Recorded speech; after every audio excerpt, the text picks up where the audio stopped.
Hello hi friends, welcome to my channel. ఈరోజు ఓంకారం కార్యక్రమంలో గురూజీ గారు తెలియజేసిన యోగక్షేమ మంత్రబలం పూజా విధానం ఏమిటో మనం తెలుసుకుందాం. ఈరోజు 14th July 2025. ఈరోజు సోమవారం, ధనిష్ట నక్షత్రం. ఈరోజు ప్రస్తుతం అయితే శతభిష నక్షత్రం ఉంటుంది. విశేషమైన రోజు ఈరోజు సోమవారం రావడం. అదే విధానంగా సోమవారం సాయంత్రం చతుర్థి ఉంటుంది. ఈరోజు సంకష్టహర చతుర్థి కూడా ఉంటుంది. ఇటువంటి యోగంలో అద్భుతమైన శక్తిని అందిస్తారు మహాగణపతి. అదే విధానంగా ప్రస్తుతం మనం ఈరోజు సోమవారం శివారాధన ఆచరిస్తూ ఉంటారు. అయితే సోమవారం రాహు నక్షత్రం కలిసి వచ్చినప్పుడు విశేషంగా మనము దేవి స్తోత్రాన్ని పారాయణం చేస్తూ ఉండాలి. దేవి అనుగ్రహం పొందాలి, అమ్మవారి ఆశీస్సులు ఉంటే అలాగే పరమశివుడి ఆశీస్సులు కూడా మనకు ఉంటాయి. ఈరోజు మనం ఓం చాముండాయై నమః అనే నామాన్ని జపించాలి.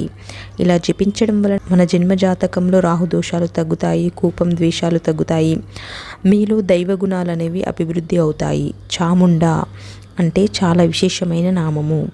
మీకందరికీ తెలుసు, సప్తశ్రుతి పారాయణం చేసేవారికి చాముండా అనేది ఎంత గొప్పదనేది. అదే విధానంగా చాముండేశ్వరి అనేది ఒక గొప్ప శక్తిపీఠం కూడా ఉంది కర్ణాటకలో. ఇక ఈరోజు మనము ప్రేమతోటి ఓం చాముండాయై నమః అనే నామాన్ని జపించాలి. ఓం చాముండాయై నమః, ఓం చాముండాయై నమః, ఓం చాముండాయై నమః అనే నామాన్ని చక్కగా జపించండి. అమ్మవారి యొక్క ఆశీస్సులను పొందండి. ఇక గురూజీ గారు ఒక పరిష్కారం తెలియచేశారు. శని దోషం మనపైన ప్రభావం చూపించకూడదు అంటే పరిష్కారం. మనకి ఆవాల నూనె దొరుకుతూ ఉంటుంది కదా, మస్టర్డ్ ఆయిల్ అని కూడా అంటారు. దాన్ని తెచ్చుకొని వాటిలో సింధూరం అంటే ఆంజనేయ స్వామి వారి సింధూరం ఉంటుంది కదా ఎర్రది, ఆ సింధూరాన్ని ఆయిల్లో కలిపి ఒక డబ్బాలో పెట్టుకోవాలి. దీన్ని కనీసం శనివారం అయినా ఈ సింధూరాన్ని నుదుటలో పెట్టుకోవడం వలన శని ప్రభావం అనేది తగ్గుతూ ఉంటుంది, వెళ్ళిపోతూ ఉంటుంది అని గురువుగారు తెలియజేశారు. ఇక ఈరోజు తారాబలం. ఈరోజు శతభిష నక్షత్రం నిత్య నక్షత్రంగా స్వీకరిస్తే అశ్వని మక మూల నక్షత్రం వారికి సాధక తార శుభకరం. ఇక భరణి పూర్వ పుబ్బ నక్షత్రం వారికి ప్రత్యక్తార మంచిది కాదు. కృతిక ఉత్తరాషాఢ నక్షత్రం వారికి ఈరోజు క్షేమతార. రోహిణి అస్త శ్రవణ నక్షత్రం వారికి విపత్తార, జాగ్రత్తగా ఉండండి. మృగశిర చిత్త ధనిష్ట నక్షత్రం వారికి ఈరోజు సంపత తార, శుభకరమైన రోజు. ఇక ఆరిద్ర స్వాతి శతభిష నక్షత్రం వారికి జన్మతార ఉంటుంది, జాగ్రత్త. పునర్వసు విశాఖ పూర్వ భాద్రపద నక్షత్రం వారికి పరమమిత్రతార, శుభకరమైన రోజు. ఇక పుష్య అనురాధ ఉత్తర భాద్రపద నక్షత్రం వారికి మిత్రతార. ఆశ్లేష జ్యేష్ఠ రేవతి నక్షత్రం వారికి నైదవతార, జాగ్రత్త వహించడం మంచిది. ఈరోజు వాస్తు పరిష్కారం.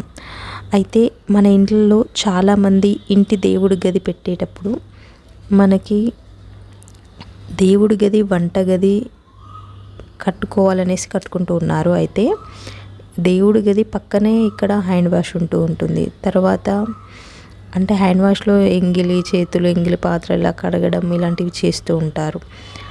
దయచేసి అలా ఉండకూడదు. అంటే దేవుడి గదికి పక్కన కానీ ఎదురుగా కానీ ఉండకూడదు. అయితే దేవుడి గది మన కింద ఉంటుంది. ఇది ఇలా కడగడం ఇలా చేయడం, వాష్ బేసిన్ అలాంటివి హైట్లో ఉంటాయి. ఇలా ఉండకూడదు. ఇలా ఉండడం వలన తల్లిదండ్రులను పిల్లలు విరోధిస్తూ ఉంటారు.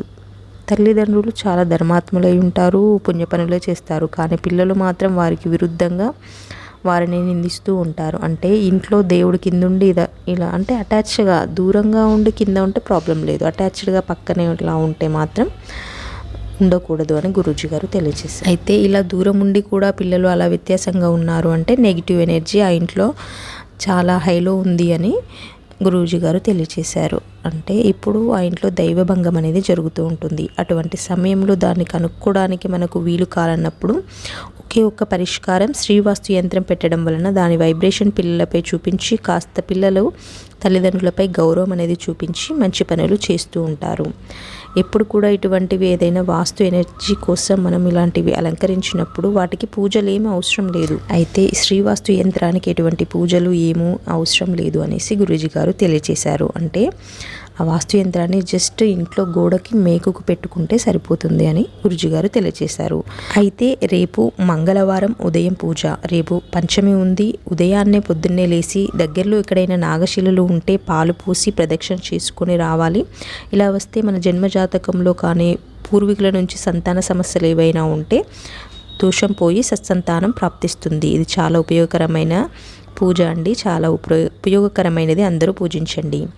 తర్వాత ఏమిటి అంటే ఆషాఢ మాసం అయిపోయిన 15 రోజుల తర్వాత పంచమి రోజు నాగుల పంచమి ఉంటుంది. సో ఈరోజు చేసే పూజ ఆ రోజు చేసే పూజకి చాలా వ్యత్యాసం ఉంటుంది అని గురుజీ గారు తెలియజేశారు. అందువలన రేపు అనుకూలంగా ఉంటే కంపల్సరీగా వెళ్ళి నాగశిలలకు పాలుపోయండి, లేదా ఇంట్లోనే నాగదేవతను చక్కగా పూజించి సర్పాష్టకాన్ని పారాయణం చేసుకోండి. సర్పాష్టకాన్ని పారాయణం చేసుకుంటే మనకేమైనా స్కిన్ ఎలర్జీ ప్రాబ్లమ్స్ ఏమైనా ఉంటే, చెవులకు సంబంధించినవి ఏవైనా ప్రాబ్లమ్స్ ఏమైనా ఉంటే, ఇన్ఫెక్షన్స్ లాంటివి అవన్నీ కూడా తగ్గిపోతాయి. విశేషంగా సత్సంతానం కోసం గర్భిణీ స్త్రీలు దీన్ని పూజించడం వలన మరింత శుభకరం అని గురూజీ గారు తెలియజేశారు. ఇక ఈరోజు సాయంత్రం యోగక్షేమం మినప్పిండితోటి 2 ప్రమిదలను చేసి మహాగణపతి ముందు నెయ్యి పోసి 2 దీపాలను చక్కగా వెలిగించి నైవేద్యం పెట్టి ఎర్ర గన్నేరు పుష్పాలతోటి చక్కగా మహాగణపతిని పూజించి రుణ విమోచక స్తోత్రాన్ని పారాయణం చేసుకోవడం వలన అప్పులన్నీ తీరిపోతాయి. అలాగే సంకష్టహర చతుర్థి వ్రతాన్ని ఆచరించే వాళ్ళు వ్రతాన్ని ఆచరించి సంకష్టహర స్తోత్రం అని ఒకటి ఉంటుంది, దాన్ని పారాయణం చేయడం వలన మీకు ఏదైనా బాధ కానీ క్షోభ కానీ ఏవైనా ఉంటే అది దూరం అయిపోతుంది. అలాగే పిల్లల చేతితోటి గరక పెట్టిస్తే పిల్లలకు విద్య అనేది అభివృద్ధి జరుగుతుంది. చాలా చక్కటి యోగక్షేమం అండి, అందరూ ట్రై చేసి చూడండి. అలాగే వీడియోని లైక్ చేయండి, ప్లీజ్ సబ్స్క్రైబ్ చేసుకోండి. Thank you.